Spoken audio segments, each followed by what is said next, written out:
ठीक है, तो हम लोग क्या किए थे, हम लोग जो फर्स्ट चैप्टर था वो हम लोग के लिए लो फ्रीक्वेंसी एम्पलीफायर था। ठीक है, लो फ्रीक्वेंसी एम्पलीफायर में क्या किए थे, ट्रांजिस्टर का हम लोग ऐसा हाइब्रिड मॉडलिंग के उससे पूरे उसके पैरामीटर्स को हम लोग कैलकुलेट किए थे। वहां पे हम लोग मेंशन भी किए थे कि जो हम लोग का ट्रांजिस्टर एट लो फ्रीक्वेंसी होता है वो क्या करता है, आपके लिए ऑडियो फ्रीक्वेंसी में काम करता है। ऑडियो फ्रीक्वेंसी में काम करता है मतलब 20 हर्ट्ज से लेकर 20 किलो हर्ट्ज तक काम करता है। लेकिन जब भी हम लोग इसको हाई फ्रीक्वेंसी में अप्लाई करेंगे या फिर लार्ज सिग्नल्स के लिए अप्लाई करेंगे तो वहां पे आपका ये वाला मॉडल यूजफुल नहीं रहेगा। ठीक है, दो वर्ड होते हैं, एक पे होता है यहाँ पे आपके लो फ्रीक्वेंसी, एक होता है आपके लिए हाई फ्रीक्वेंसी। ठीक है, तो लो फ्रीक्वेंसी के लिए आपका हाइब्रिड मॉडल क्या होता है, वैलिड होता है। उसके बाद फिर आपका जो आपका हाइब्रिड मॉडल होता है वो आपके लिए स्मॉल सिग्नल एनालिसिस से वैलिड होता है। स्मॉल सिग्नल एनालिसिस मतलब क्या, जो इनपुट में सिग्नल अप्लाई कर रहे हैं हम लोग उसका मैग्नीट्यूड छोटा होना चाहिए, 1 2 3 4 मिली वोल्ट के आसपास होना चाहिए। ठीक है, अगर इनपुट में हम लोग लार्ज सिग्नल को अप्लाई करेंगे तो वहां पे क्या नीड आ जाएगी हम लोग को, वहां पे हम लोग को पावर एम्पलीफायर की नीड आएगी। ठीक है, जो आपका स्मॉल सिग्नल मॉडल होता है या फिर आपका जो हाइब्रिड मॉडल होता है वो वहां पे वैलिड नहीं होता है। ठीक है, तो हम लोग को डिस्कस करना है यहाँ पे high frequency amplifier. High frequency amplifier मतलब क्या,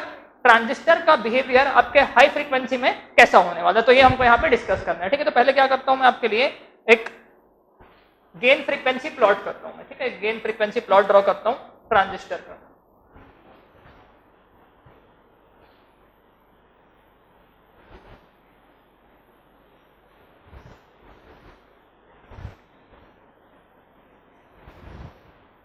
ठीक है, यहाँ पे मॉड ऑफ गेन को प्लॉट करेंगे हम लोग, है ना। किसी को ऐसा ना लगे कि यहाँ पे नेगेटिव गेन को ही प्लॉट किया जाता है, नहीं, गेन को हमेशा क्या उसका मॉडुलस को प्लॉट किया जाता है। नेगेटिव साइन वहां पे सिर्फ आपके लिए क्या शो करता है, फेज शिफ्ट शो करता है। ठीक है, यहाँ पे प्लॉट करूंगा मैं आपके लिए फ्रीक्वेंसी, यहाँ पे प्लॉट करूंगा मैं आपके लिए फ्रीक्वेंसी, ओमेगा में हो सकता है या फिर एफ में हो सकता है, उससे आपके प्लॉट के शेप में कोई फर्क नहीं पड़ने वाला। ठीक है, तो मैं गेन फ्रीक्वेंसी प्लॉट करने वाला हूँ। गेन फ्रीक्वेंसी प्लॉट क्यों करने वाला हूँ, क्योंकि मैं अपने फ्रीक्वेंसी गेन प्लॉट को 3 रीजन में डिवाइड कर लूंगा। एक होगा वहां पे रीजन आपका लो फ्रीक्वेंसी, एक होगा आपका मिड बैंड फ्रीक्वेंसी और एक हो जाएगा आपका हाई फ्रीक्वेंसी। ठीक है, तो यहाँ पे अपने ड्रॉ करता हूँ एक रिस्पॉन्स।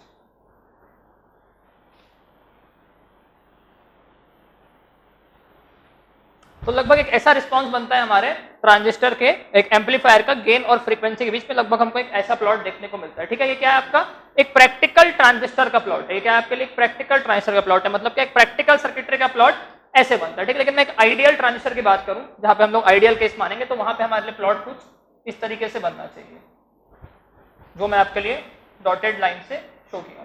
ठीक है, लगभग ऐसा प्लॉट आपको आइडियल ट्रांजिस्टर का बनना चाहिए, एक आइडियल एम्पलीफायर का बनना चाहिए। आइडियल एम्पलीफायर का बनना चाहिए मतलब क्या, एक पर्टिकुलर बैंड की फ्रीक्वेंसी को कांस्टेंट गेन से ये एम्पलीफाई करेगा, उसके पहले ये कुछ भी एम्पलीफाई नहीं करेगा, उसके बाद भी आपके लिए कुछ भी एम्पलीफाई नहीं करेगा। ये क्या होता है आपके लिए एक आइडियल रिस्पॉन्स होता है ट्रांजिस्टर का। ठीक है, इसको ये जो डॉटेड लाइन दिख रहा है आपको, ये आपको एक बैंड पास फिल्टर का आइडियल फ्रीक्वेंसी प्लॉट भी दिख सकता है। ठीक है, क्या आपके लिए बैंड पास फिल्टर का आइडियल प्लॉट है। एक्चुअली क्या होता है, लो फ्रीक्वेंसी रीजन में आपका जो ट्रांजिस्टर गेन होता है वो डिक्रीज करता है, हाई फ्रीक्वेंसी रीजन में ट्रांजिस्टर गेन क्या करता है, डिक्रीज करता है। ठीक है, तो मैं क्या करता हूं यहाँ पे इसका 2 फ्रीक्वेंसी मार्क करता हूं। ये जो मेरे लिए मैग्नीट्यूड है, ये मैग्नीट्यूड हो जाएगा मेरे लिए AB,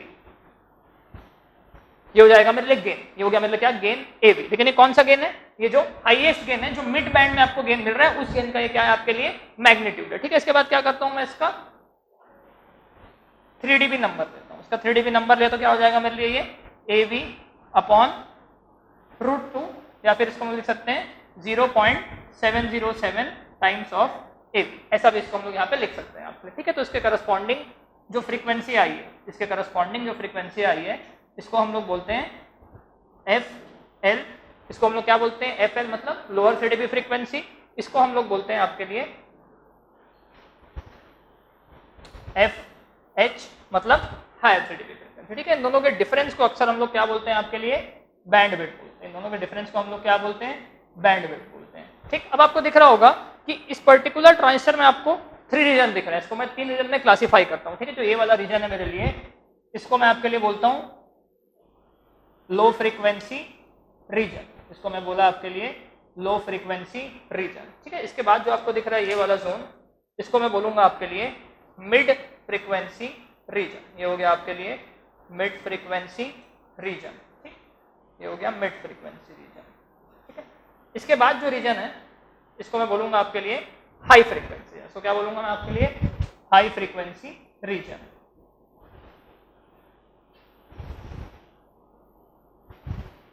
अगर रफली मैं 3 पार्ट में क्लासिफाई करूं अपने फ्रीक्वेंसी रिस्पॉन्स को, तो 3 पार्ट में क्लासिफाई हो जाएगा आपके लो फ्रीक्वेंसी, एक हो जाएगा मिड बैंड फ्रीक्वेंसी, एक हो जाएगा आपके लिए हाई फ्रीक्वेंसी। ठीक, तो मैं क्या किया, अपने ट्रांजिस्टर को कि आपके ट्रांजिस्टर के फ्रीक्वेंसी रिस्पॉन्स को, है ना, फ्रीक्वेंसी रिस्पॉन्स मतलब क्या, गेन और फ्रीक्वेंसी का प्लॉट, इसको मैं 3 केस में डिवाइड कर दिया, एक हो गया मेरे लिए लो फ्रीक्वेंसी, एक हो गया मेरे लिए मिड फ्रीक्वेंसी, एक हो गया मेरे लिए हाई फ्रीक्वेंसी, ठीक। तो फ्रीक्वेंसी रिस्पॉन्स क्या हुआ मेरे लिए, 3 पार्ट में क्लासीफाई, एक हो गया आपके लिए लो फ्रीक्वेंसी रिस्पॉन्स, ठीक, एक हो गया आपके लिए लो फ्रीक्वेंसी रिस्पॉन्स, एक हो गया आपके लिए मिड फ्रीक्वेंसी रिस्पॉन्स,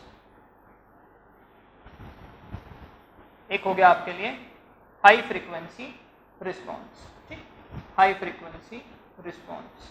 अब आपको दिख रहा है कि जो आपका मिड फ्रीक्वेंसी रीजन, जो आपका मिड फ्रीक्वेंसी रीजन है, क्या कर रहा है आपके लिए, कांस्टेंट गेन प्रोवाइड कर रहा है, लगभग आपको एक कांस्टेंट गेन देखने को मिल रहा है, कहां पे, मिड फ्रीक्वेंसी रीजन में, ठीक है। तो इस मिड फ्रीक्वेंसी रीजन की एग्जैक्टली बात करूं मैं, तो mid frequency region amplification perform करने के लिए सबसे अच्छा होता है, क्योंकि फ्रीक्वेंसी को आप एक वाइड रेंज पे वेरी कर सकते हो, और वाइड रेंज में वेरी करने के बावजूद आपका जो एम्पलीफायर का गेन है वो कभी चेंज नहीं होता, एम्पलीफायर आपको एक कांस्टेंट गेन एवी ही ऑफर कर रहा होता है, ठीक है। तो मिड बैंड फ्रीक्वेंसी सबसे अच्छा होता है आपके लिए एम्पलीफिकेशन परफॉर्म करने के लिए, ठीक है। मैं क्या किया हूं कि एक और नंबर माना हूं, जिसको मैं क्या बोल रहा हूं आपके लिए 3 dB, 3 dB नंबर बोल रहा हूं, AV/√2, ठीक है। तो आप देख रहे होगे कि AV/√2 के पहले को मैं बोल रहा हूं क्या आपके लिए लो फ्रीक्वेंसी, ठीक है। इसके FH के बाद वाले पोर्शन को क्या बोल रहा हूं मैं आपके लिए हाई फ्रीक्वेंसी। तो लगभग मैं आपके लिए इतने पूरे जोन को मानता हूं मिड फ्रीक्वेंसी रेंज, इतने पूरे जोन को मैं क्या मानता हूं, मिड फ्रीक्वेंसी रेंज। मतलब जो मेरा लोअर कट ऑफ फ्रीक्वेंसी है, इसके बाद, इसके पहले, मतलब इसके पहले क्या होगा आपके लिए, ड्रास्टिकली गेन डिक्रीज करेगा, ठीक है।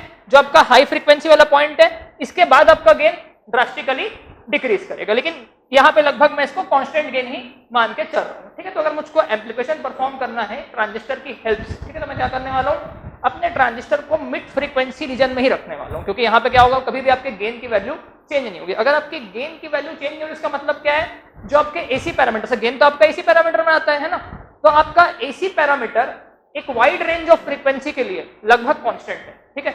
वाइड रेंज ऑफ फ्रीक्वेंसी के आपका एसी पैरामीटर क्या है, लगभग कांस्टेंट है। इसका मतलब क्या है कि अगर मैं एक पॉइंट ऑफ फ्रीक्वेंसी पे एनालिसिस कर रहा हूं, सपोज करो कि मैं एक पॉइंट सेलेक्ट कर दिया अपने फ्रीक्वेंसी का, इस पॉइंट पे मैं एनालिसिस कर रहा हूं, इस पॉइंट पे क्या किया, मैं आपके लिए एवी का वैल्यू कैलकुलेट करके ले आया हाइब्रिड मॉडल की हेल्प से, ठीक है। तो अगर मैं फ्रीक्वेंसी थोड़ी कम भी कर दूंगा, है ना, या थोड़ी ज्यादा भी कर दूंगा, तो भी गेन की वैल्यू उतनी ही रहेगी। मतलब आपका एसी पैरामीटर एक वाइड रेंज ऑफ फ्रीक्वेंसी के लिए क्या रह रहा है, लगभग कांस्टेंट रह रहा है। ये एडवांटेज है हमारा, ठीक है। इसका मतलब क्या है कि मुझको डिफरेंट फ्रीक्वेंसी के लिए बार बार एनालिसिस नहीं करना पड़ रहा है। वही अगर मैं क्या करूं आपके लिए हाई फ्रीक्वेंसी में बात करूं, मैं इस पॉइंट पे आ गया, ठीक है, इस पॉइंट पे क्या किया, मैं एक फ्रीक्वेंसी पे एनालिसिस किया, मेरी एवी की वैल्यू यहाँ पे एक पर्टिकुलर नंबर आया, ठीक, थोड़ा फ्रीक्वेंसी और बढ़ा दिया, ड्रास्टिकली कम हो जाएगा मेरा गेन। मतलब जो मैं इस पॉइंट पे एनालिसिस किया वो इस पॉइंट पे वैलिड नहीं है ना, क्योंकि आपके गेन की वैल्यू क्या हो रही है, यहाँ पे ड्रास्टिकली चेंज हो रही है, ठीक है। मैं बात करता हूँ थोड़ा सा प्रैक्टिकल नंबर से। प्रैक्टिकल नंबर मतलब क्या, FL और FH का नंबर क्या होने वाला है, ठीक है। जो FL क्या होता है आपके लिए लोअर कट ऑफ फ्रीक्वेंसी होता है, FH क्या होता है आपके लिए हायर कट ऑफ फ्रीक्वेंसी होता है। आप एक न्यूमेरिकल भी सॉल्व किए थे जहां पे आप FL और FH कैलकुलेट किए थे मल्टी स्टेज वाले में, तो अगर आपको ध्यान हो तो आपके FL की वैल्यू 14 पॉइंट समथिंग हर्ट्ज आई थी, आपके FL की वैल्यू 14 पॉइंट समथिंग हर्ट्ज आई थी, और आपके FH की वैल्यू बहुत हाई आई थी, मतलब 17-18 किलो हर्ट्ज आई थी, ठीक है। तो आपका जो FH का वैल्यू होता है ये बहुत हाई होता है, आपके FH का वैल्यू क्या होता है, बहुत हाई होता है, 17-18 किलो हर्ट्ज के आसपास होता है, ठीक है। जो आपकी FL की वैल्यू ये बहुत छोटी होती है एज कंपेयर टू FH, बोल रहा हूँ एज कंपेयर टू FH, आपकी FL की वैल्यू क्या हो जाएगी, बहुत छोटी हो जाएगी, ठीक है। तो लगभग बैंडविड्थ क्या होता है, लगभग बैंडविड्थ आपके लिए FH के बराबर ही होता है, लगभग बैंडविड्थ जो है आपके लिए FH के बराबर ही होता है, ठीक है। तो हम लोग क्या प्रेफर करने वाले, हमेशा मिड फ्रीक्वेंसी रीजन को प्रेफर करने वाले। अब मिड फ्रीक्वेंसी रीजन को एग्जैक्टली डिफाइन करूं तो ये क्या हो जाएगा आपके लिए, audio frequency region. Audio frequency region मतलब क्या, 20 हर्ट्ज टू 20 किलो हर्ट्ज, इसको हम लोग क्या बोलते हैं, ऑडियो फ्रीक्वेंसी रीजन बोलते हैं। तो हम लोग को ऑपरेटिंग फ्रीक्वेंसी हमेशा अपनी इस रीजन में रखनी है अगर आप चाहते हो कि आपको कांस्टेंट एसी पैरामीटर्स मिले, ठीक है। अगर मैं हाई फ्रीक्वेंसी में आया तो मेरा एवी चेंज करेगा, अगर मेरा एवी चेंज करेगा तो और भी सारे पैरामीटर्स चेंज करेंगे। अगर मैं लो फ्रीक्वेंसी रीजन में आया तो भी मेरे सारे के सारे पैरामीटर्स क्या करेंगे, चेंज करेंगे, ठीक है। लेकिन अभी फ्रीक्वेंसी रिस्पॉन्स ऐसा बन क्यों रहा है, ऐसा क्यों हो रहा है फ्रीक्वेंसी रिस्पॉन्स में कि आपको दिख रहा है कि कहीं पे डिक्रीज कर रहा है, कहीं पे कांस्टेंट है, कहीं पे फिर से डिक्रीज कर रहा है, ऐसा हमको दिख क्यों रहा है, ठीक है। तो उसका 3 रीजन होता है। हम लोग क्या करते हैं, जब भी आप सर्किटरी देखे हो अपने ट्रांजिस्टर की, जब भी हम लोग लो फ्रीक्वेंसी एनालिसिस कर रहे थे तो हमारे पास डिफरेंट कैपेसिटर हमारे सर्किट में अवेलेबल थे, हमारे सर्किट में डिफरेंट कैपेसिटर अवेलेबल थे, है ना। एक था आपके लिए कपलिंग कैपेसिटर, ठीक है, आप कपलिंग वगैरह भी कर रहे थे कैपेसिटर की हेल्प से डीसी वाले पार्ट को ब्लॉक करने के लिए, ठीक है। तो उस कैपेसिटर का जो वैल्यू है वो लो फ्रीक्वेंसी में अलग रहता है, हाई फ्रीक्वेंसी में अलग रहता है। उसके अलावा आप देखे थे बाईपास कैपेसिटर देखे थे आप, है ना, बाईपास कैपेसिटर देखे थे, तो बाईपास कैपेसिटर को भी हम लोग कभी शॉर्ट सर्किट कर रहे थे, कभी ओपन सर्किट कर रहे थे, है ना।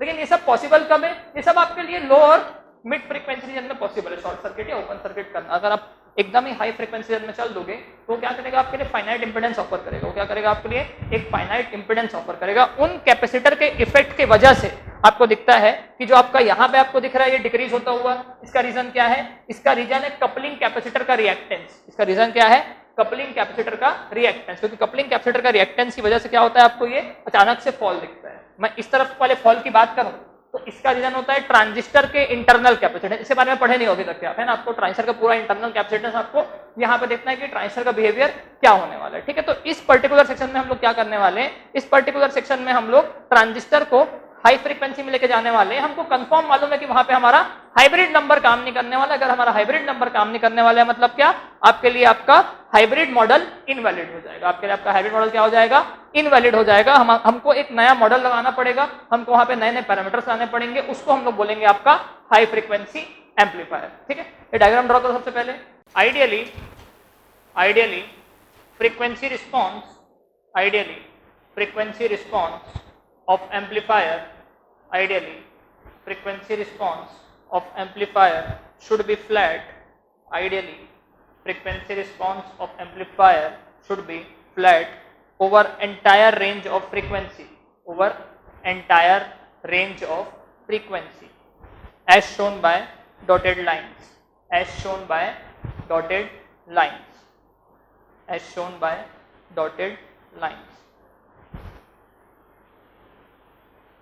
नेक्स्ट पॉइंट लिखो उसमें, an audio frequency amplifier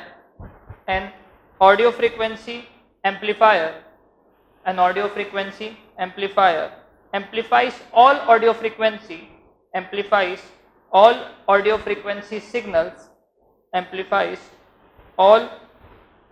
frequency signals between frequency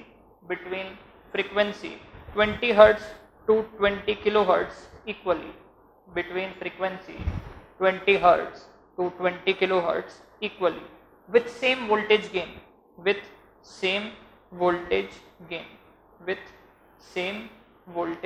gain.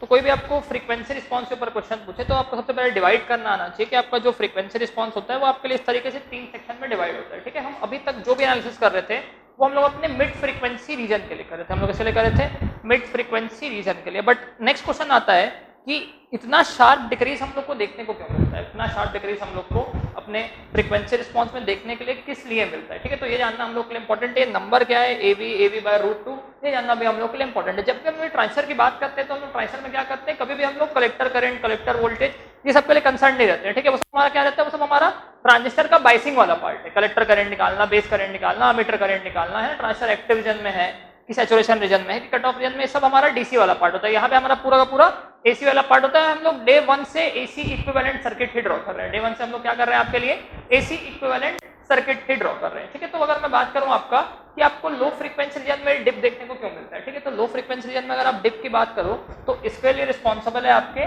Coupling capacitor, ठीक। इसके लिए रिस्पॉन्सिबल है आपके कपलिंग कैपेसिटर, ठीक। लो फ्रीक्वेंसी रीजन में जो आपको डिप देखने को मिल रहा है, इसका रिस्पॉन्सिबल कौन है, आपके कपलिंग कैपेसिटर जो आपके सर्किट में लगा। कपलिंग कैपेसिटर को क्यों लगाते हैं हम लोग, डीसी वाले पार्ट को आउटपुट से रिमूव करने के लिए या ब्लॉक करने के लिए हम लोग क्या लगाते हैं, आपके लिए कपलिंग कैपेसिटर लगाते हैं, ठीक है। नेक्स्ट जो आपको दिख रहा है मिड फ्रीक्वेंसी रिस्पॉन्स, हमको कोई प्रॉब्लम नहीं है। हम चाहते हैं कि हमारा रिस्पॉन्स मिड फ्रीक्वेंसी की तरह ही हो, इससे हमको कोई प्रॉब्लम नहीं है, ठीक है। जो आपको हाई फ्रीक्वेंसी में अगेन यहाँ पे ये लो होते हुए दिख रहा है, इसका रीजन क्या है, ठीक है। इसका रीजन है आपके लिए internal capacitance of transistor, internal capacitance of transistor, ठीक। इंटरनल कैपेसिटेंस ऑफ ट्रांजिस्टर, ये यहाँ पे हमारे लिए प्रॉब्लम क्रिएट करता है। अब देखो मैं क्या बोल रहा हूँ, आपके लिए लो फ्रीक्वेंसी में भी आपके लिए गेन क्या कर रहा है, डिक्रीज कर रहा है। हाई फ्रीक्वेंसी में भी गेन क्या कर रहा है, आपके लिए डिक्रीज कर रहा है। बट कब डिक्रीज कर रहा है इसको देखना, जब मैं आपके मिड फ्रीक्वेंसी रीजन में खड़ा हूँ, बीच में खड़ा हूँ, इससे मैं जाऊंगा आपके लिए हाई फ्रीक्वेंसी रीजन की ओर, तब ये क्या करेगा, आपके लिए डिक्रीज करेगा, ठीक है। मैं मिड फ्रीक्वेंसी रीजन में खड़ा हूँ, अब मैं आऊंगा लो फ्रीक्वेंसी के साइड में, तब भी क्या करेगा, ये आपके लिए डिक्रीज करेगा, ठीक है। और ये जो डिक्रीज है ये आपको लगभग एक सिमेट्रिकल देखने को मिलता है। वोल्टेज है। जो डिक्रीज आपको दिख रहा है लगभग सिमेट्रिकल डिक्रीज देखने को मिल रहा है, जितना डिक्रीज आपको यहाँ पे देखने को मिल रहा है उतने डिक्रीज लगभग आपको यहाँ पे देखने को मिल रहा है। इसका रीजन क्या है? इसका रीजन क्या है कि दोनों डिक्रीज के रिस्पॉन्सिबल कौन है? कपलिंग कैपेसिटर और internal capacitance of transistor. Internal capacitance of transistor के बारे में कोई आइडिया नहीं है फिलहाल आपको कोई भी आइडिया नहीं है इंटरनल कैपेसिटर ऑफ ट्रांजिस्टर के बारे में, ठीक है। आप ट्रांजिस्टर में सिर्फ VB जानते हो, VC जानते हो, VCB जानते हो, IC, IB और IE जानते हो ट्रांजिस्टर में, ठीक है। कैपेसिटेंस के बारे में कोई आइडिया नहीं है आपको, क्योंकि कैपेसिटेंस का बिहेवियर जो है वो आपके लिए हाई फ्रीक्वेंसी में ही आता है, ठीक है। जो भी कभी डायोड पढ़ा होगा, डायोड का अगर कोई बेसिक से पढ़ा होगा तो डायोड की भी हम लोग क्या करते हैं? मॉडलिंग करते हैं, ठीक है। डायोड की मॉडलिंग करते हैं। अगर मैं बोलता हूँ कि कोई डायोड आपके लिए फॉरवर्ड बायस हो गया तो अपन क्या करते हैं? ऐसा एक डायोड होता है मेरे लिए, है ना। अगर मैं किसी डायोड की मॉडलिंग कर रहा हूँ तो ये होता है मेरे लिए डायोड, ठीक है। एक्चुअली ट्रांजिस्टर और डायोड में बस एक ही फर्क होता है, ट्रांजिस्टर के पास 2 PN जंक्शन होते हैं और आपके डायोड के पास एक सिंगल PN जंक्शन होता है, ठीक है। अगर डायोड की बात करूं मैं तो ये होता है आपके लिए P टर्मिनल, ये होता है आपके लिए N टर्मिनल, ये होता है आपके लिए एनोड, ये होता है आपके लिए कैथोड। एक्चुअली अगर मैं फिगर वाइज देखूं तो दो डायोड को अगर सैंडविच कर दूंगा तो आपके ट्रांजिस्टर बन जाता है। फिगर वाइज देखूंगा तब की बात कर रहा हूं मैं आपके लिए, है ना। तो डायोड में क्या होता है? पहला तो केस आता है मेरे लिए आइडियल डायोड। तो अगर मैं आइडियल डायोड की बात कर रहा हूं, है ना, तो आइडियल डायोड में क्या होगा? अगर मैं आपके P साइड में हायर वोल्टेज दे रहा हूं और आपके N साइड में लोअर वोल्टेज दे रहा हूं तो डायोड क्या हो जाएगा आपके लिए? Forward bias. सपोज फॉर एक एग्जांपल लिखूंगा, अगर ऐसा ही मैं यहाँ पे आपके लिए, तो ये हो गया मेरे लिए एक डायोड, ठीक है। इसके P साइड में दिया मैं आपके लिए 5 वोल्ट, इसके P साइड में दिया मैं आपके लिए 5 वोल्ट का सप्लाई, ठीक है। P साइड में, N साइड में दिया मैं इसमें 2 वोल्ट की सप्लाई। डायोड क्या हो जाएगा मेरे लिए? फॉरवर्ड बायस हो जाएगा, ठीक है। अगर मैं बोलता हूँ एक ऐसा सप्लाई देता हूँ मैं डायोड पे, ठीक, ये हो गया मेरे लिए -1 वोल्ट, ये हो गया मेरे लिए 3 volt, P terminal N terminal, ठीक है। P साइड पे क्या दिख रहा है आपको? नेगेटिव। N साइड पे क्या दिख रहा है आपको? पॉजिटिव। डायोड क्या होगा यहाँ पे? रिवर्स बायस, ठीक है। इस वाले केस में क्या होगा मेरे डायोड? Forward bias. इस वाले केस में क्या हो जाएगा डायोड मेरे लिए? Reverse bias. फिलहाल किसकी बात कर रहा हूँ मैं आपके लिए? आइडियल डायोड की बात कर रहा हूँ। फिलहाल मैं आपके लिए आइडियल डायोड की बात कर रहा हूँ, ठीक है। क्योंकि एक्चुअली हम लोग PN जंक्शन को देख के ही ट्रांजिस्टर का रीजन डिसाइड करते हैं। PN जंक्शन को देख के मैं ट्रांजिस्टर रीजन बता पाऊंगा, ठीक है। एक और डायोड का फिगर ड्रॉ करता हूँ मैं आपके लिए। अपने को क्या समझ में आया अभी? अगर P साइड पे पॉजिटिव वोल्टेज है, N साइड पे पॉजिटिव वोल्टेज है, तो क्या हो जाएगा डायोड आपके लिए? Forward bias. कब? अगर P साइड वाला वोल्टेज आपके लिए क्या है? हायर पे, ठीक है। P साइड पे नेगेटिव, N साइड पे पॉजिटिव, डायोड क्या हो जाएगा आपके लिए? रिवर्स बायस, ठीक है। अब मैं लिखता हूँ यहाँ पे एक और, ये हो गया मेरे लिए P, ये हो गया मेरे लिए N, ठीक है। यहाँ पे दिया मैं आपके लिए -2 वोल्ट, यहाँ पे दिया मैं आपके लिए -3 वोल्ट। P साइड पे भी नेगेटिव, N साइड पे भी नेगेटिव। ये बताओ डायोड का स्टेट क्या होगा?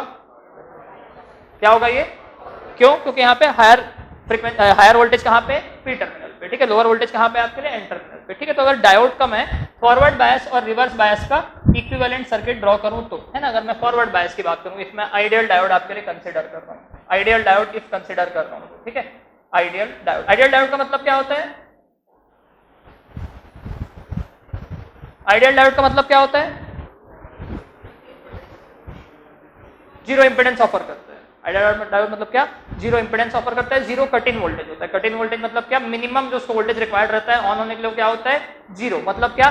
थोड़ा सा भी पॉजिटिव वोल्टेज मिलने में डायोड आपके लिए क्या हो जाएगा? ऑन हो जाएगा। अगर मैं इसको फॉरवर्ड बायस का फिगर बनाऊं एक आइडियल डायोड पे, तो ऐसा फिगर बनेगा। ये हो जाएगा मेरे लिए शॉर्ट सर्किट। ये क्या हो जाएगा मेरे लिए? Short circuit. शॉर्ट सर्किट होना मतलब क्या? ऑन स्विच की तरह बिहेव कर रहा है, ऑन स्विच, ठीक। ऑन स्विच की तरह क्या कर रहा है? ये आपके लिए बिहेव कर रहा है, ठीक। अगर मैं बात करूं रिवर्स बायस के इक्विवेलेंट फिगर की, तो रिवर्स बायस में क्या बनेगा? ये मेरा P टर्मिनल है ना, ये मेरा P, ये मेरा N। रिवर्स बायस वाले केस की बात करूं तो ये ओपन सर्किट हो जाएगा। ये क्या हो जाएगा मेरे लिए? ओपन सर्किट, ठीक। ये वाला मेरा P टर्मिनल, ये वाला मेरा N टर्मिनल। ये क्या कर दिया? डिस्कनेक्ट हो गए दोनों, तो ये क्या हो गया मेरे लिए? ऑफ स्विच की बात कर रहा हूँ। किसकी बात कर रहा हूँ मैं आपके लिए? ऑफ स्विच की बात कर रहा हूँ, ठीक। तो ये मेरा दो फिगर बना आइडियल डायोड। जब मैं आता हूँ प्रैक्टिकल डायोड का फिगर, ठीक है। प्रैक्टिकल डायोड का मतलब क्या होता है?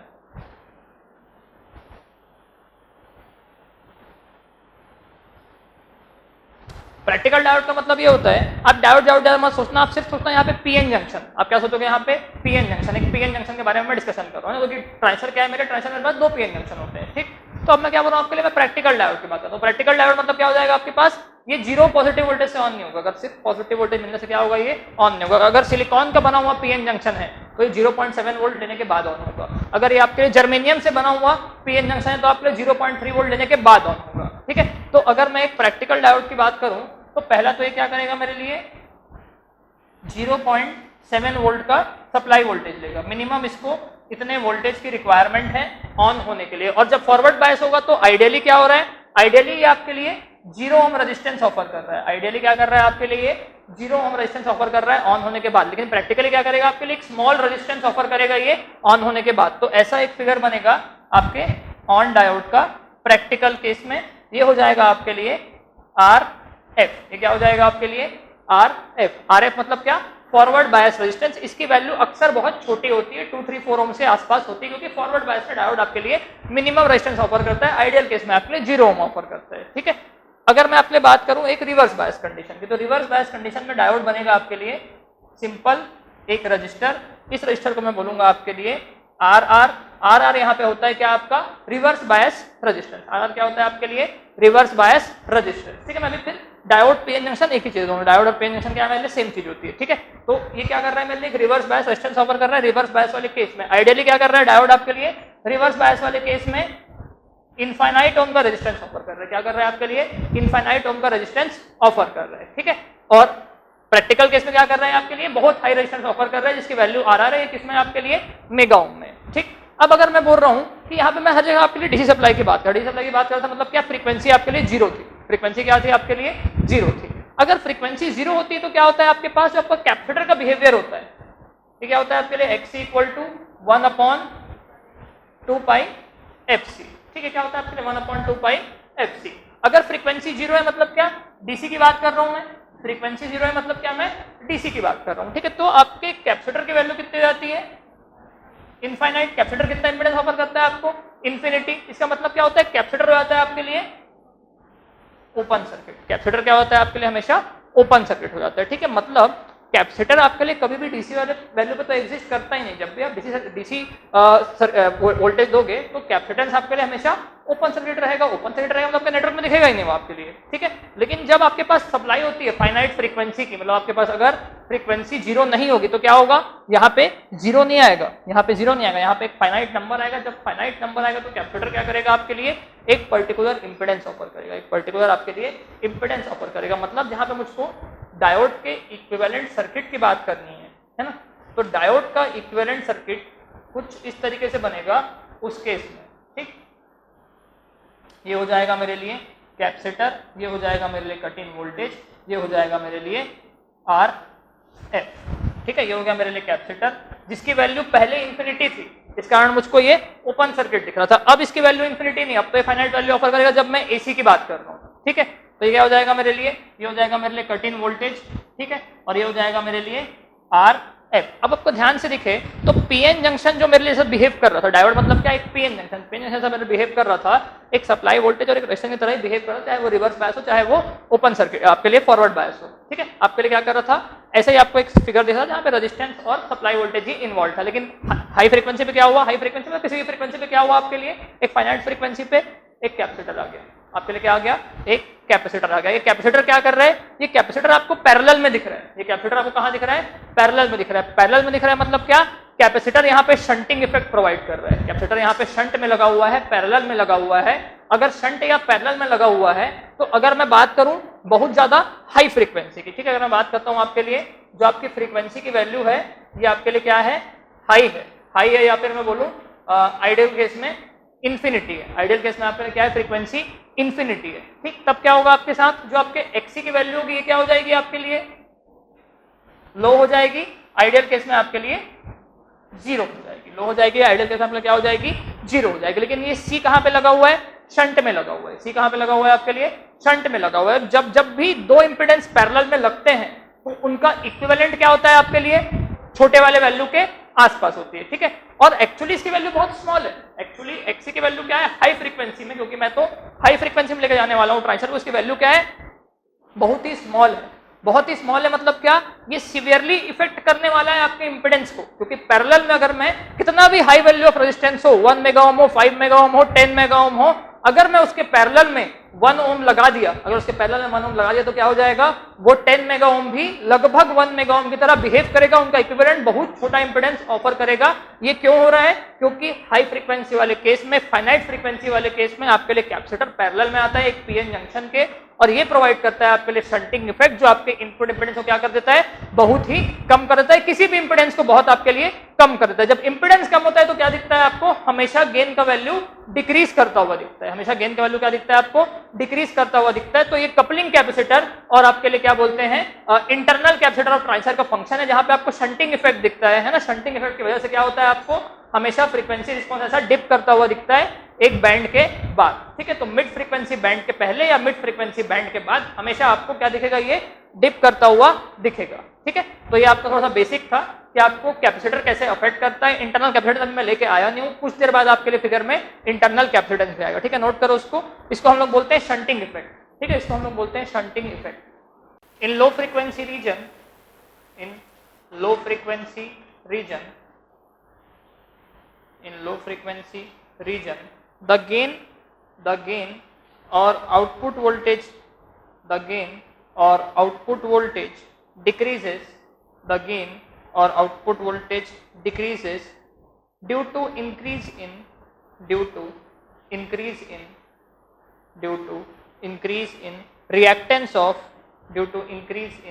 reactance of coupling capacitor, due to increase in reactance of coupling capacitor and bypass capacitor, due to increase in reactance of coupling capacitor and bypass capacitor, ठीक। जो आपका लो फ्रीक्वेंसी रीजन में आपको डिप दिख रहा है, इसका रीजन क्या है आपके लिए, इसका रीजन है आपका रिएक्टेंस जो आपका इंक्रीज हो जाता है आपके कपलिंग कैपेसिटर का या फिर आपके बायपास कैपेसिटर का, वो रीजन है आपके लिए लो फ्रीक्वेंसी रीजन में, ठीक है। नेक्स्ट पॉइंट लिखो, in mid frequency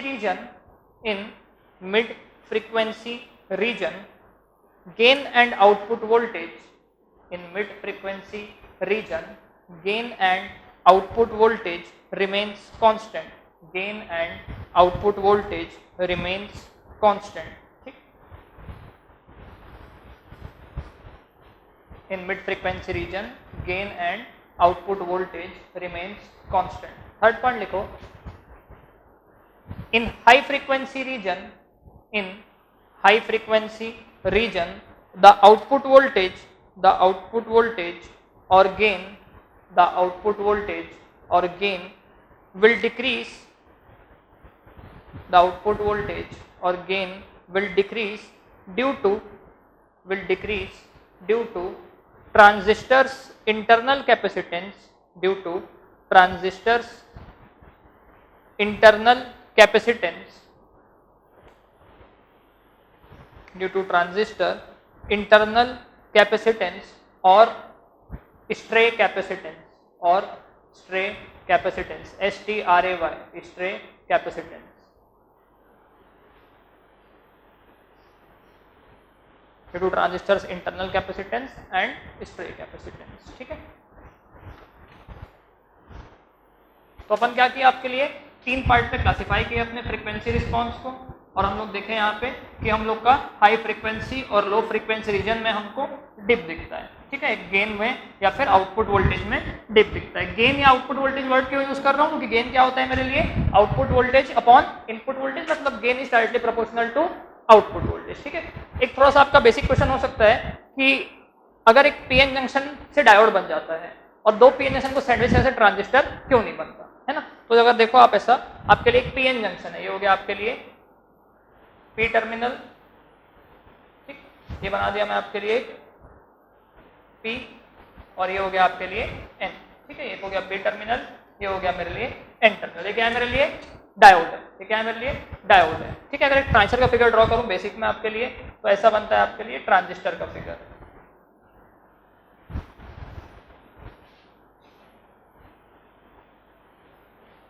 ये हो गया मेरे लिए पी एन पी, ठीक है। ये क्या हो गया मेरे लिए, एक ट्रांजिस्टर का फिगर हो गया, ये बनाया मैं आपके लिए ट्रांजिस्टर का फिगर। ये मेरे लिए डायोड, ये डायोड है, ठीक। ये क्या है आपके लिए ट्रांजिस्टर है, ये हो गया आपका ट्रांजिस्टर, ठीक। ऐसा दो डायोड लेता हूँ, दोनों को मैं सैंडविच कर देता हूँ, ऐसा दो डायोड लेके क्या करता हूँ मैं, दोनों को सैंडविच कर देता हूँ, ठीक। सैंडविच क्या मतलब क्या हो जाएगा, ऐसा एक दो डायोड लिया मैं, ये हो गया मेरे लिए पी एन, पी एन और ये हो गया मेरे लिए again P N.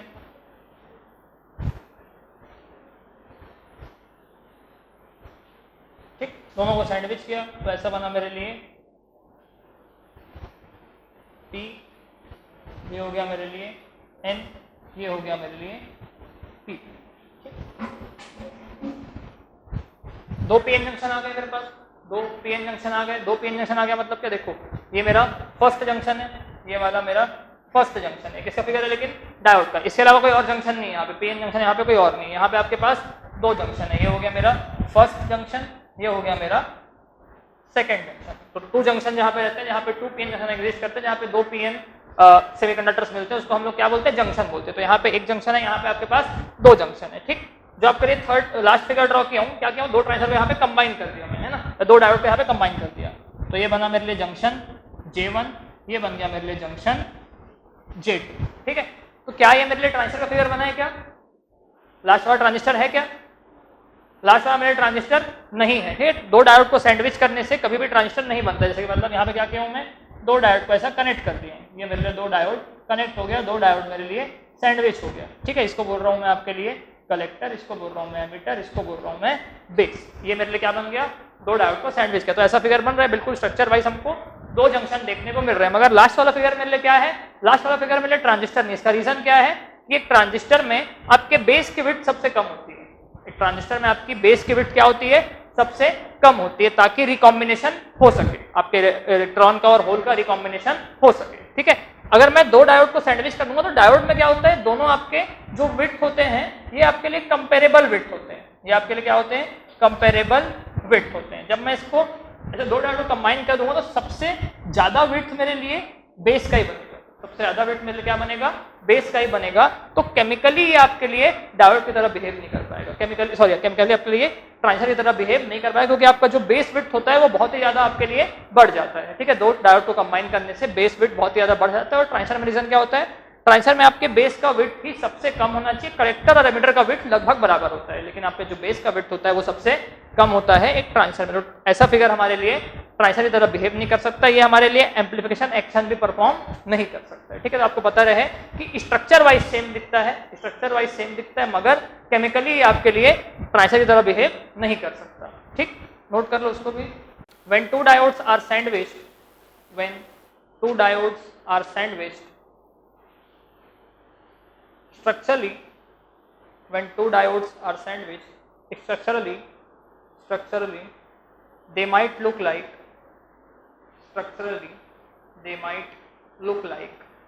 transistor, structurally they might look like transistor, but chemically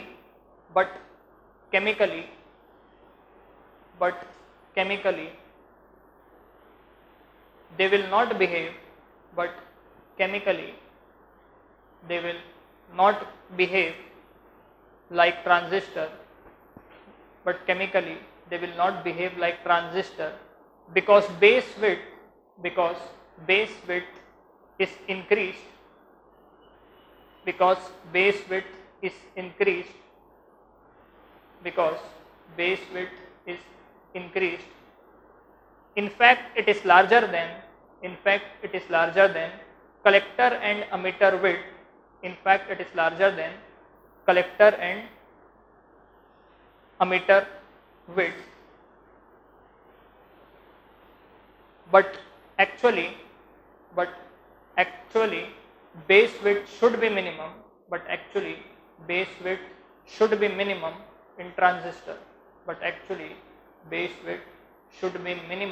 in transistor, ठीक है, अब इस फिगर को देखो आप लोग, क्या है आपके लिए गेन फ्रीक्वेंसी प्लॉट है, क्या है आपके लिए गेन फ्रीक्वेंसी प्लॉट है। अगर यहाँ से मैं बैंडविड्थ की बात करूँ तो ये मेरे लिए हो जाएगा क्या, बैंडविड्थ। पहले भी आप देख चुके हो कि ये क्या होता है आपके लिए, बैंडविड्थ होता है। ठीक है, तो बैंडविड्थ क्या हो जाता है आपके लिए, बैंडविड्थ हमेशा होता है आपके लिए इस फिगर के हिसाब से f2 माइनस f1, या फिर बैंडविड्थ आपके लिए हो जाएगा f of h minus f of l। f of h को हम लोग क्या बोलते हैं, हायर 3 dB फ्रीक्वेंसी, ठीक, इसको बोलते हैं हायर 3 dB फ्रीक्वेंसी। इसको हम लोग क्या बोलते हैं आपके लिए, लोअर 3 dB फ्रीक्वेंसी। ठीक, इसको हम लोग बोलते हैं लोअर 3 dB फ्रीक्वेंसी। लेकिन लोअर 3 dB फ्रीक्वेंसी और हायर 3 dB फ्रीक्वेंसी इसके एकमात्र नाम नहीं है, ठीक है। कुछ लोग इसको बोलते हैं आपके लिए कॉर्नर फ्रीक्वेंसी, इसको बोलते हैं आपके लिए कॉर्नर फ्रीक्वेंसी। कॉर्नर फ्रीक्वेंसी भी रेफर करेंगे, higher corner frequency, lower corner frequency, ठीक। कुछ लोग इसको बोलते हैं आपके लिए half power frequency, half power frequency, ठीक। Lower half power frequency, higher half power frequency, ठीक। कुछ लोग इसको बोलते हैं कट ऑफ फ्रीक्वेंसी, इसको बोलते हैं कट ऑफ फ्रीक्वेंसी। ऐसा हम लोग फिल्टर में बोल रहे थे, है ना। एफएल को हम लोग क्या बोलते हैं, higher cut off frequency, FL को क्या बोलते हैं हम लोग, लोअर कट ऑफ फ्रीक्वेंसी, ठीक है। तो हम लोग यहाँ पे इसको बोलते हैं कट ऑफ फ्रीक्वेंसी, ठीक। तो डिफरेंट नाम का यहाँ पे यूज किया जा सकता है, ठीक है। 3 dB फ्रीक्वेंसी का डिफरेंस भी आपके लिए क्या होता है, बैंडविड्थ होता है। कॉर्नर फ्रीक्वेंसी का डिफरेंस भी आपके लिए क्या होता है, बैंडविड्थ होता है। हाफ पावर फ्रीक्वेंसी का डिफरेंस भी आपके लिए क्या होता है, बैंडविड्थ होता है। कट ऑफ फ्रीक्वेंसी का डिफरेंस भी आपके लिए बैंडविड्थ होता है, ठीक है। 3 dB फ्रीक्वेंसी आप देखिए, 3 dB फ्रीक्वेंसी क्या होता है, जिस फ्रीक्वेंसी पे आपका गेन 1/√2 टाइम्स हो जाए उसको हम लोग क्या बोलते हैं आपके लिए 3 dB फ्रीक्वेंसी होते हैं। जिस फ्रीक्वेंसी पे आपका गेन 1/√2 टाइम्स होता है, जिस भी फ्रीक्वेंसी पे गेन क्या होता है 1/√2 टाइम्स होता है, उसी फ्रीक्वेंसी पे आपका पावर भी हाफ हो जाता है, उसी फ्रीक्वेंसी पे पावर क्या हो जाता है, हाफ हो जाता है, ठीक है। क्योंकि आप क्या ले रहे हो यहाँ पे 1/√2 ले रहे हो, पावर क्या होता है या तो करंट का स्क्वायर या तो वोल्टेज का स्क्वायर, ठीक है। तो 1/√2 का स्क्वायर कितना हो जाएगा, 1/2 हो जाएगा। तो इसको हम लोग हाफ पावर फ्रीक्वेंसी भी बोलते हैं, ठीक है। तो क्वेश्चन में आपको हाफ पावर फ्रीक्वेंसी मेंशन कर सकता है, आपको हाफ पावर फ्रीक्वेंसी डिफाइन करने बोले, 3 dB फ्रीक्वेंसी डिफाइन करने बोले, कॉर्नर फ्रीक्वेंसी डिफाइन करने बोले, कट ऑफ फ्रीक्वेंसी डिफाइन करने बोले, सबके सब आपके लिए सेम चीज होता है, ठीक है। कट ऑफ फ्रीक्वेंसी आप देख चुके हो फिल्टर के केस में, है ना। इसके बाद या पहले वो फ्रीक्वेंसी कंपोनेंट को परमिट नहीं करता है पास करने का, तो उसको हम लोग क्या बोलते हैं, कट ऑफ फ्रीक्वेंसी बोलते हैं। एक होता है आपके लिए कॉर्नर फ्रीक्वेंसी। कॉर्नर फ्रीक्वेंसी और टर्म आप लोग कभी सुने नहीं हो, ये आता है आपके लिए बोडे प्लॉट वाले केस में आता है। बोडे प्लॉट में एसिम्प्टोटिक प्लॉट होते हैं। एसिम्प्टोटिक प्लॉट होते हैं मतलब क्या, जैसा मेरे लिए यहाँ पे प्लॉट बना हुआ है, इन सबको मैं, ये आपको कर्व दिख रहा है कि है ना, इन सब क्या दिख रहा है मेरे लिए, कर्व दिख रहा है। मैं क्या करूंगा, इन सबको स्ट्रेट लाइन में अप्रोक्सीमेट कर दूंगा, इन सबको क्या करूंगा मैं आपके लिए ऐसा एक स्ट्रेट लाइन में अप्रोक्सीमेट कर दूंगा, ठीक है। जैसे कि आपके लिए अगर मैं बोडे प्लॉट बनाऊंगा तो ऐसा स्ट्रेट लाइन में ये आपके लिए अप्रोक्सीमेट हो जाएगा, ऐसा सबका सब आपके लिए परफेक्ट स्ट्रेट लाइन बन जाएगा, ठीक। तो आप देख रहे हो फर्स्ट वाला स्ट्रेट लाइन क्या है आपके लिए, पूरा स्ट्रेट लाइन है। सडनली क्या किया, ऐसा एक हॉरिजॉन्टल लाइन में चेंज हो गया, ठीक है। तो जिस पॉइंट पे ये लाइन अपना स्लोप चेंज कर रहा है, जिस पॉइंट पे लाइन अपना स्लोप चेंज कर रहा है, उस फ्रीक्वेंसी को हम लोग बोलते हैं आपके लिए कॉर्नर फ्रीक्वेंसी। और ये सेम होती है आपकी 3 dB फ्रीक्वेंसी के बराबर। देखो एक बार, अब क्या है यहाँ पे, ये हॉरिजॉन्टल लाइन ही है, उसके बाद फिर क्या किया आपके लिए, ये अपना स्लोप चेंज किया। तो जिस पॉइंट पे आपका स्लोप चेंज होगा लाइन का बोडे प्लॉट में, उसको हम लोग क्या बोलते हैं आपके लिए कॉर्नर फ्रीक्वेंसी बोलते हैं। तो बैंडविड्थ इन सब का डिफरेंस हो सकता है, ठीक है। आप हाफ पावर फ्रीक्वेंसी पढ़ोगे नेटवर्क में रेजोनेंस वाले केस में, है ना, वहां पर रेजोनेंस वाले केस में निकालते हैं हम लोग हाफ पावर फ्रीक्वेंसी, ठीक है। रेजोनेंस वाले केस में क्या हो जाता है, जब रेजोनेंस एस्टैब्लिश होती है सर्किट में, पावर हाफ हो जाती है, ठीक है। तो ये नोट कर लो, कोई भी वर्ड यूज करें यहाँ पे, कुछ भी डिफाइन करने बोले सब कुछ सेम होता है ना, चाहे कॉर्नर फ्रीक्वेंसी बोले, चाहे हाफ फ्रीक्वेंसी बोले, चाहे कट ऑफ फ्रीक्वेंसी बोले, चाहे 3 dB फ्रीक्वेंसी बोले, ठीक है। 3 dB का डेफिनेशन हम लोग लिख चुके हैं शायद पहले, है ना। 3 dB का डेफिनेशन हम लोग लिख चुके थे पहले ही, ठीक है। और आप देखे हो कि क्वेश्चन में क्या होता है हमेशा आपके लिए f ऑफ h जो होता है ये f ऑफ l से बहुत बड़ा आता है। एक अगर 10-12 हर्ट्ज आ रहे हैं, जनरली इसका रेंज किस में होता है, किलो हर्ट्ज में होता है, और इसका रेंज किस में होता है, हर्ट्ज में होता है, ठीक। Coupling capacitor, effect of coupling capacitor. Decoupling capacitors, first point लिखो इसमें, decoupling capacitors are used in, the coupling capacitors are used in amplifiers, the coupling capacitors are used in amplifiers to block the DC part, to block the DC part and allow only the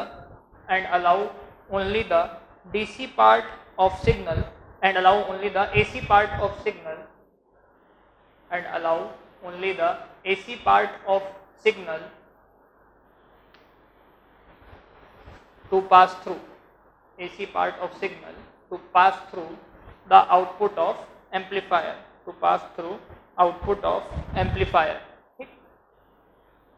The reactance of capacitor, continuation में लिखना, the reactance of capacitor is given by, the reactance of capacitor is given by x of c equal to, the reactance of capacitor is given by x of c equal to 1 upon j into 2 pi fc, 1 upon j into 2 pi fc, ऐसा लिखना, x of c equal to 1 upon j into 2 pi fc, ठीक है। उसके बाद लिखना XC inversely proportional to F, XC inversely proportional to F.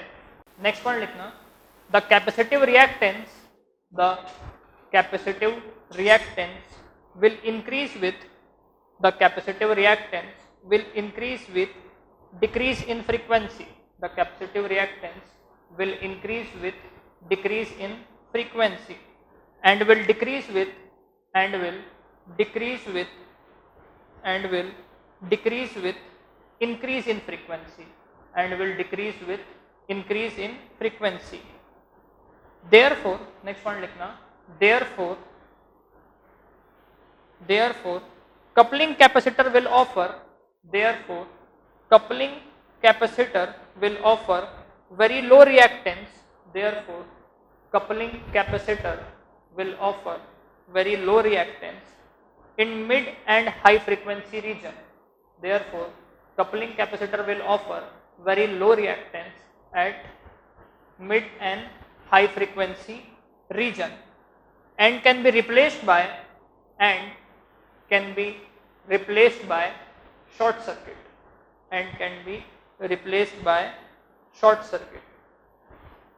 so they do not have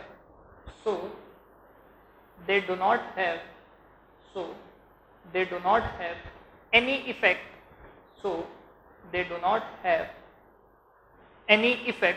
in mid frequency and high frequency. So they do not have any effect in mid frequency and high frequency. ऐसा क्या समझ में आया आपको?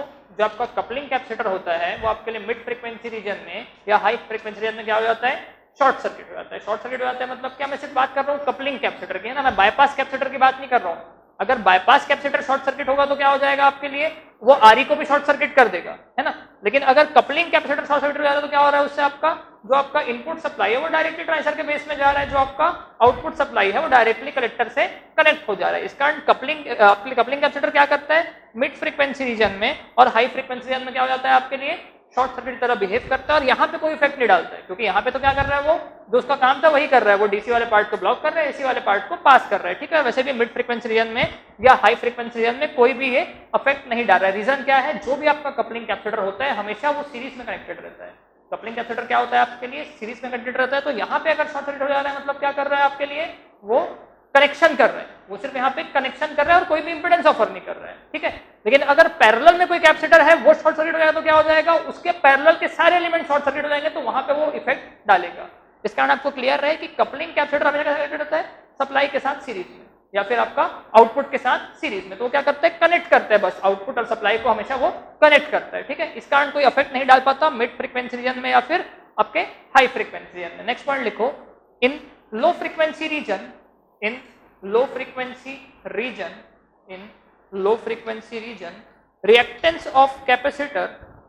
reactance of capacitor will be large. In low frequency region reactance of coupling capacitor will be large and voltage drop across them will increase with reduction in frequency and voltage drop across them will increase with reduction in frequency. Hence coupling capacitors